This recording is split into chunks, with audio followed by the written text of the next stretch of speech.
Whenever we face a problem, we try to remove the symptoms, not the actual cause. For this reason, our miseries only multiply. If a child is crying of hunger, you may be able to make him happy by giving him a toy, but when the hunger increases, he will cry again, 10 times as hard. He will stop only when his hunger is gone. We need to try to solve problems by understanding their causes. Most of the time, our so-called solutions are only future problems in the making. A printing press worker had 3/4 of his hand cut off by a paper cutting machine. The doctor who stitched up the hand consoled him, "You're lucky it was your left hand that got cut. Had it been the right hand, it would have been disastrous." The worker replied, "That's due to my brilliance, doctor." When I saw the blade was about to come down on my right hand, I immediately yanked it away and inserted my left hand in its place. This is what often happens in our lives. In solving one problem, we are creating a new one. It doesn't have to be like this. We need to find the root cause and address it directly.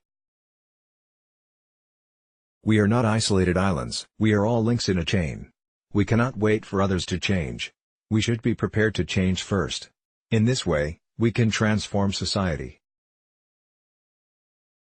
Once there was a village in the middle of a forest. In that village, there were no street lights. Because of this, the number of murders and robberies increased. The villagers went to the police and asked them to install street lights, but nothing was done. The crime rate continued to grow. Then, one day one of the villagers got an idea: why not light a lamp and hang it out on the veranda? At least this would illumine that small area, he thought. So, he did it. Seeing this, his neighbors followed suit. Eventually, the entire village was illumined at night. Murder and theft soon ended. The good deed of one individual set into motion the transformation of the entire village. The root cause of war and terrorism we see everywhere is the conflict within individual minds. We have to bring about a change in the minds of the individuals. When the individual minds are transformed, society will transform. A community is comprised of individuals. It is the conflict in our minds that manifests externally as war.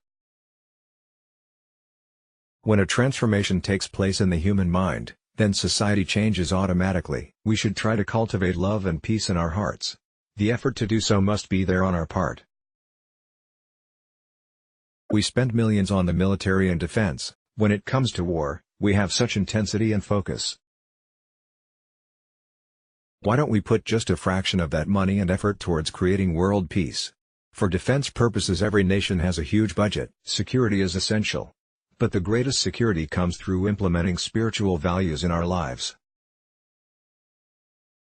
If we want to confront the internal enemy, we have to find and wield an internal weapon. We are surrounded by millions of people who are poor and hungry. In fact, hunger is our greatest enemy. Hunger is what transforms people into terrorists, thieves and murderers. It is hunger that turns women into prostitutes. Poverty weakens our bodies and minds. It is into such minds that the poison of terrorism is injected. Amma believes that if we can eradicate hunger, 80% of our problems will be solved. We must wholeheartedly serve the poor. In order to do this, we must cultivate love and compassion for them within. This is Amma's desire. It is the compassionate mind that transforms society. Amma is praying for the welfare of everyone in the world. The writer is a world-renowned spiritual leader. Let's block ads. Why?